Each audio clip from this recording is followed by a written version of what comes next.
Hi hello నమస్తే వణకం అదాబ్ నేను మీ Bhaskar తెమ్మ sir అని పిలవచ్చు అన్ని అనుకొని పిలవచ్చు మీ అందరికీ కూడా most welcome to the killer strategy for the Telugu 2026. So మీ అందరికీ ఒక మాట క్లియర్గా చెప్తా చూడండి.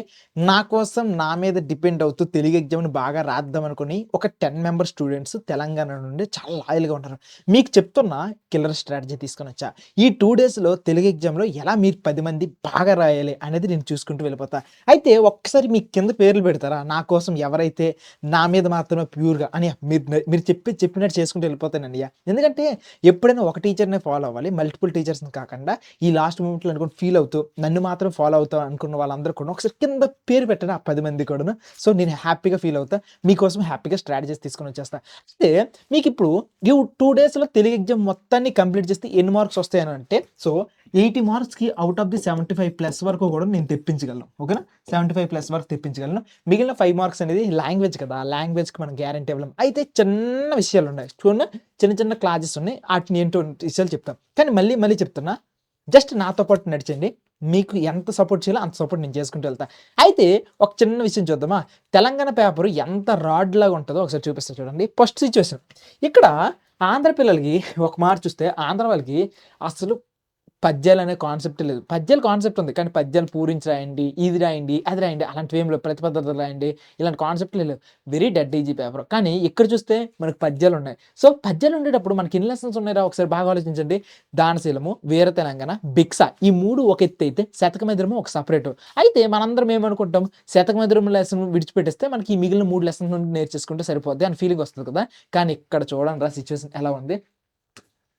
శతకమెదురం అసలు క్వెషనే ఇవ్వలేదు. సో, శతకమెదురం క్వెషన్ ఇవ్వకుండా 2 కూడాను ఇలా ఇచ్చేసుకుంటూ వెళ్ళిపోయాడు. సో, నేనేం చెప్పాలనుకున్నానంటే కొంతమంది స్టూడెంట్స్ ఓన్లీ శతకమెదురం నేర్చుకొని మిగిలినవి చదవరు. కానీ కొంతమంది స్టూడెంట్స్ శతకమెదురం స్కిప్ చేసి మిగిలినవి రాయడానికి ట్రై చేస్తుంటారు. సో, ఇక్కడ పేపర్ అనేది టూ మచ్ అన్‌ప్రెడిక్టబుల్‌గా ఉంది. కాబట్టి నా సజెషన్ ఏంటంటే 2 డేస్‌లో స్ట్రాటజీని కంప్లీట్ చేయడానికన్నా ముందు కొన్ని విషయాలు నేర్చుకుంటే చాలా విషయాలు మనకు తెలుస్తాయి. దీని తర్వాత ఇంకొక ముఖ్యమైన విషయం చెప్తాను చూడండి. తెలంగాణ పేపర్ ఎంత గొప్పగా ఉంటదో ఒక్కసారి చూడండి. అసలు క్వెషన్ పేపర్ సెట్ చేసేవాడు ఏ రకంగా తయారు చేసుకుంటూ వెళ్తాడు, ఏంటి అనుకోని చెప్తా. సో, దీంట్లో హైలైట్ పాయింట్స్ చూడండి చాలా కామెడీగా ఉంటాయి. ఇక్కడ చూడండి కరెక్ట్‌గా చూడండి. వీడు తెలంగాణకి పేపర్‌లో ఒకటే ఒక మాట చెప్తాడు. ఏదైతే పాఠ్య పుస్తకంలో ఇచ్చిన ప్రశ్నలున్నాయో ఆ పదజాలం గాని, వ్యాకరణ అంశాలు గాని ఏది కూడా క్వెషన్ పేపర్‌లో డైరెక్ట్‌గా ఇవ్వకూడదు. అంటే ఇప్పటి వరకు మనందరం ఏమనుకుంటాం ఏదో మెటీరియల్ చదివేస్తాం, ఏదో టెక్స్ట్ బుక్ చదివేస్తాం, దాంట్లో ఉన్న క్వెషన్స్ చదివేస్తాం అనుకుంటే అసలు ఆ క్వెషన్స్ ఇవ్వకండి డైరెక్ట్‌గా అనుకుని ఒకటే ఒక మాట చెప్పేసాడు.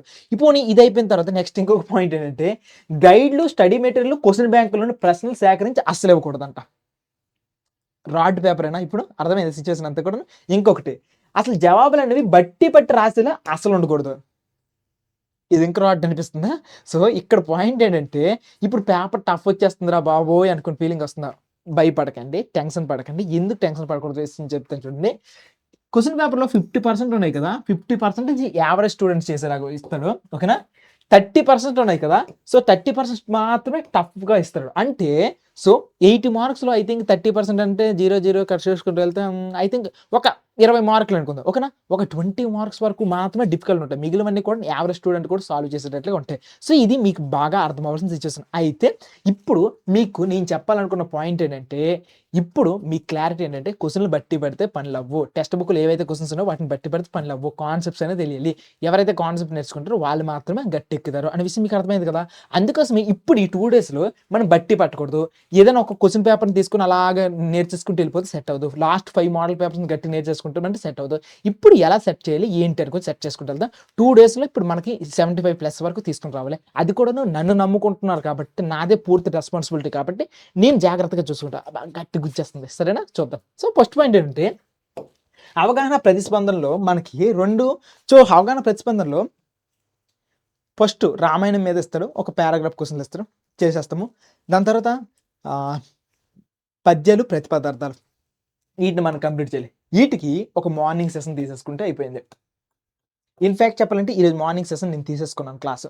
ఆ తర్వాత ఈవినింగ్ సెషన్ చూడండి మొత్తం పార్ట్ బి అంతటిని కూడా నిలబెట్టి ఒక్కసారి మింగేయాలి. సో మొత్తం పార్ట్ బి అంతటిని కూడా ఒకసారి దర్వేసిస్తే మనకి ఏవైతే మేజర్ ఉన్నాయో ఒక పెద్ద టాపిక్, ఒక చిన్న టాపిక్ 2 కూడా మటాస్ అయిపోయాయి. సో పద్యాలు, ప్రతిపదార్థాలు ఇక్కడ కంప్లీట్ అయిపోయింది.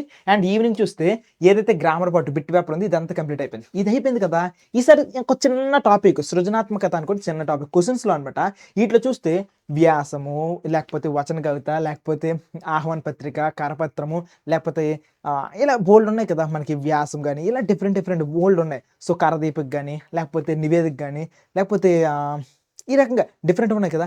ఇవన్నీ కూడా సృజనాత్మకతలోకి వచ్చేస్తుందనమాట. లేఖ ఇవన్నీ కూడాను. ఇప్పుడు ఈ సృజనాత్మకతలో టోటల్‌గా ఎన్నైతే ఉన్నాయో ఒక 15 రకాలు ఉన్నాయి కాబట్టి వీటిలో మినిమమ్ 7 రకాల మీదైనా మనకు పట్టు ఉండాలి. కాబట్టి ఏం చేస్తామంటే దీని మీద ఒక చిన్న సెషన్ తీసుకుందాం. సో ఈ 2 ఒకరోజు, నెక్స్ట్ రోజు ఏంటంటే ఈ సృజనాత్మక మీద ఒకటి, ఇది అయిపోయిన తర్వాత క్వెషన్ అండ్ ఆన్సర్స్ కదా! క్వెషన్ అండ్ ఆన్సర్స్‌ని నువ్వు బట్టి పెడతామంటే సెట్ అవ్వదు. కాబట్టి నువ్వు ఎన్ని మెటీరియల్ తీసుకొని దాన్ని నువ్వు బట్టి పెట్టినా ఎగ్జామ్‌లో వస్తదో రాదో ఎవరికీ తెలియదు. కానీ మరి వీటిని కూడా ఎలా సాల్వ్ చేయాలి అనేది నేను ఒక సెషన్ తీసుకుంటా. సో ఇదొక సెషన్, ఇదొక సెషన్. వన్స్ ఇది అయిపోయింది కదా! ఇక లాస్ట్‌గా నువ్వు ఇప్పుడు అబ్జర్వ్ చేయి పేపర్‌లో నీకు ఇంకేం కవర్ అవ్వలేదు. అన్నీ కవర్ అయిపోయాయి. స్టార్టింగ్ అవగాహన ప్రతిస్పందనతో పాటుగా పద్యాలు, ప్రతిపదార్థాలు ఇక్కడ కంప్లీట్ అయిపోయిందా? సెకండ్ బిట్ పేపర్ అంతా ఇక్కడ కంప్లీట్ అయిపోయిందా? క్వెషన్ అండ్ ఆన్సర్స్‌లో వ్యక్తీకరణ సృజనాత్మకతలో ఈ క్వెషన్ అండ్ ఆన్సర్స్, దీంట్లో సృజనాత్మకత అనే టాపిక్‌లు ఇక్కడ ఉన్నాయి. సో ఇంక పేపర్ అంతా అయిపోయింది. సో ఇవన్నీ కంప్లీట్ చేసుకుంటూ వెళ్ళిపోతే మీ అందరికీ కూడా 75+ వస్తుంది. అయితే ఇప్పుడు స్ట్రాటజీ ఏంట్రా బాబు, ఏంటి సార్ క్లియర్‌గా చెప్పాలంటే జస్ట్ భాస్కర్ అన్నని ఫాలో అవుతూ వెళ్ళిపోండి. ఫిజిక్స్ వాళ్ళ తెలంగాణ ఛానల్, ఫౌండేషన్ ఛానల్‌లో భాస్కర్ అన్న ఉంటాడు. హ్యాపీగా ఫాలో అవ్వకుంటూ వెళ్ళిపోండి. రోజుకి ఇదొక పార్ట్ అండ్ గెస్ట్ పేపర్ మీ అందరికి ఇచ్చేస్తాను. ఒక గెస్ట్ పేపర్ ఇస్తాను. సో ఏ రకంగా గెస్ట్ పేపర్ ఉండొచ్చు అనేది కూడా మీ అందరికి ఇస్తాను. అయితే గెస్ట్ పేపర్ చెప్తున్నా రాడ్ అన్నాను కాబట్టి గెస్ట్ పేపర్ లాగా ఉండొచ్చు. సో కానీ మన కాంటెంట్ బిల్డ్ చేసుకోండి. ఓకేనా? ఇప్పుడు మీకు అర్థమైంది కదా నేను ఇచ్చిన స్ట్రాటజీ ఏంటనేది. మనం ఏవేవి కంప్లీట్ చేయాలో అనే విషయం చెప్పాం.